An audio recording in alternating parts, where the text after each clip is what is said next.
లక్ష majority అని చెప్తున్నారు. మరి పవన్ కళ్యాణ్ తొలిసారి ఇక్కడ పోటీ చేస్తున్నా కూడా ఏమంటే ఆయన భీమవరం పోటీ చేసేటప్పుడు కూడా నేను ఇక్కడ గెలకపోతే నేను ఎప్పుడు రాజకీయాల్లో ఉన్నాను చెప్పాడు. ఇప్పుడు ఇక్కడ లక్ష మెజార్టీ అంటున్నాడు. ఎక్కడి నుంచి మళ్ళీ ఎక్కడో దిక్కున ఎదుక్కుంటాడు. మళ్ళీ ఒక విధంగా చెప్పాలంటే పవన్ కళ్యాణ్ కంటే కూడా లోకేష్ చాలా ధైర్యవంతుడు. ఎందుకంటే చెప్తున్నాను, మంగళగిరిలో ఆయన ఓడిపోయాడు. అక్కడ ఆయన కమ్యూనిటీగా పెద్ద ఎక్కువ లేదు మంగళగిరిలో. అయినా సరే ఆయన అక్కడే పోటీ చేస్తున్నాడు. ఇప్పుడు ఈయన భీమవరంలో ఓడిపోయాడు, గాజువాకలో ఓడిపోయాడు. ఈ కాపు కమ్యూనిటీ ఎక్కడైతే ఎక్కువ ఉందో వెతుక్కుంటూ మళ్ళీ పెడాపురం వచ్చాడు ఈయన. కమ్యూనిటీని నమ్ముకుని క్యాస్ట్ ఈక్వేషన్ మీద వెళ్ళిన నాయకుడు ఎవడో కూడా గెలడండి ఎక్కడన్నా. మరి ఏ లెక్కన లక్ష మెజార్టీ అన్నారు ఆయన? లక్ష ఏంటంటే 2 లక్షలు అంటే చెప్పుకోవచ్చు. అది మేకపోతు గాంభీర్యం తప్ప లక్ష మెజార్టీ ఎలా వస్తుంది? అసలు నియోజకవర్గంలో ఓటింగే 2 లక్షలు.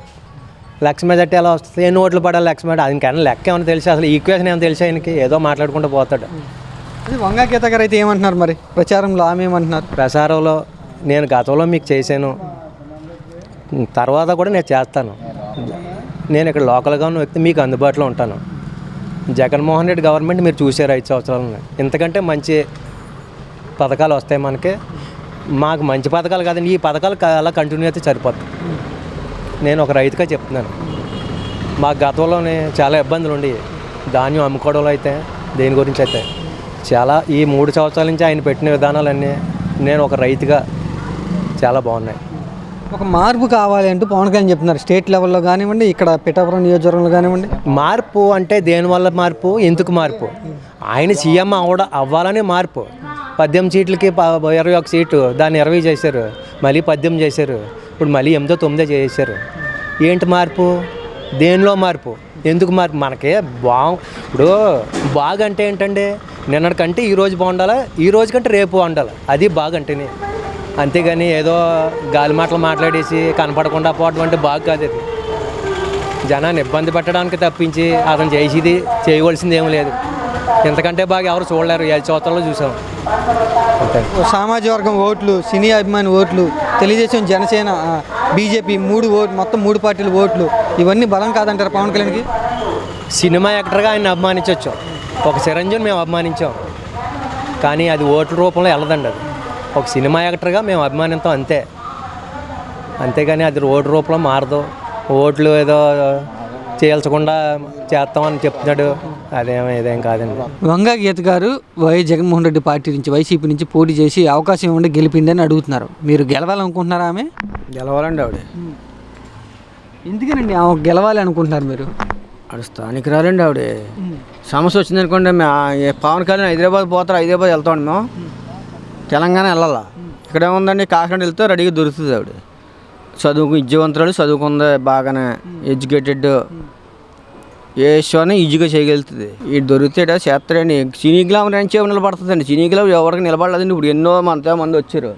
సినీ గ్లామర్ అని నిలబడదు. అవి మామూలుగా పౌడర్ రాసుకుని ఎంతండి అయ్యి. పవన్ కళ్యాణ్ జనసేన పార్టీ అధినాయకుడు, సినిమా హీరో, తెలుగుదేశం, జనసేన కలిసి సపోర్ట్ ఇస్తున్నాయి. మరి ఎంత సపోర్ట్ నా పార్టీలకు మనుగోలు లేదండి ఇక్కడ.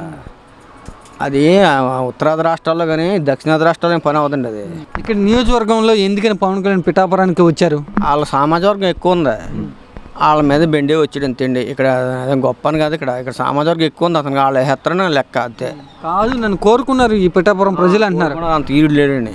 లక్ష మెజార్టీ అని చెప్తున్నారు. మరి 2,20,000 లక్షలు వచ్చేస్తాను మెజార్టీ. ఓటింగ్ 2,20,000 అండి.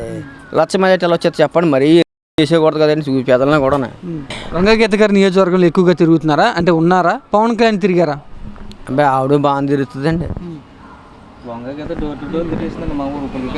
ఎప్పుడండి మాకు తెల్లని వయసు కాంచి రాజకీయాలు ఉంది. ఆవిడ 94 కాంచి ఉంది రాజకీయాలు. ఆవిడ పవన్ కళ్యాణ్ మేము వేస్తేనే, ప్రజారాజ్యం పార్టీ నుంచి మేము భిక్షిస్తేనే ఆమె గెలిచిందని చెప్పారు ఒకసారి. ఎవరండి? పవన్ కళ్యాణ్ గారు అంటున్నారు. సొంత నిర్ణయాలు అంటండి. ఓకే, నియోజకవర్గంలో ఉందా వంగ గీత గారికి బలం? ఇక్కడ ఉందండి, చూడక్కర్వద్దు. ఆవిడ ఓటింగ్, ఆవిడ ఓటు బ్యాంక్ ఆవిడకుంటుందండి. అసలు బీజేపీకి ఈ గ్రామాల్లో ఎక్కడ కమిటీలు లేవండి. అసలు బీజేపీ ఓటింగే లేదు. అలాగే పవన్ కళ్యాణ్ కూడా కమిటీలు లేవండి. మెయిన్ మండల కమిటీ కానీ, గ్రామ కమిటీ కానీ ఏమీ లేవండి.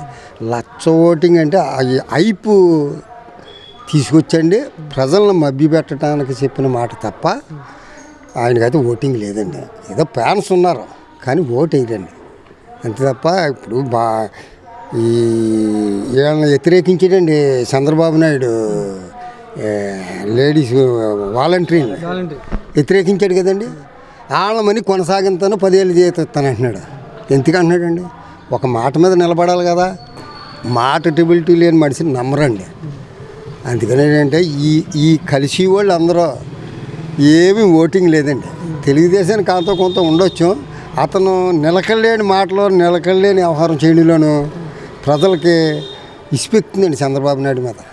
అందుకని ఏంటంటే ఇదంతా బోకస్ తప్పండి, ఏమీ లేదండి. మరి వంగా గీత గారు మాట తీరు ఎలా ఉండిద్ది, ఎలా ఉంటారు, ప్రవర్తన ఎలా ఉండిద్ది? వంగా గీత అయితే ఎక్సలెంట్ పర్సన్ అండి, ఎక్సలెంట్. ఆవిడ రాజ్యసభ చేసింది, మా అల్లి గారు అన్నట్టుగా జిల్లా పరిషత్ చేసిందండి, పిఆర్పీలో ఎమ్మెల్యే చేసింది, ఇప్పుడు ప్రజెంట్ ఎంపీ చేస్తుంది. అందుకని ఏంటంటే ప్రజలకు అందుబాటులో ఉండి ఆప్యాయతగా పలకరించి వ్యవహారం చేస్తుందండి. అందుకని ఏంటంటే ఆవిడకి ప్రతి ఒక్కరు అభిమానిస్తారండి. ఇదంతా వీళ్ళు చెప్పేదంతా అయిపు తప్ప ఏమీ లేదండి. 1,00,000 ఓట్లు అనేది బోకస్ అండి. 3 రోజులు పర్యటన చేస్తే పిఠాపురం మొత్తం ఆయన వైపు తిరిగిపోయిందని ఒక ప్రచారం జరుగుతుంది. ఎలా తిరుగుతుంది సార్? మీకు గ్రామ కమిటీ లేకపోతే ఇక్కడ ఓటింగ్ చేసి కూడా ఎవడండి? ఇక్కడ మేము పవన్ కళ్యాణ్కి వేద్దాం అనుకుంటాం, తీసుకెళ్ళి ఓటింగ్ వేయించి కూడా ఒక కార్యకర్త ఉండాలి కదా, ఇక్కడ ఒక కమిటీ ఉండాలి కదా.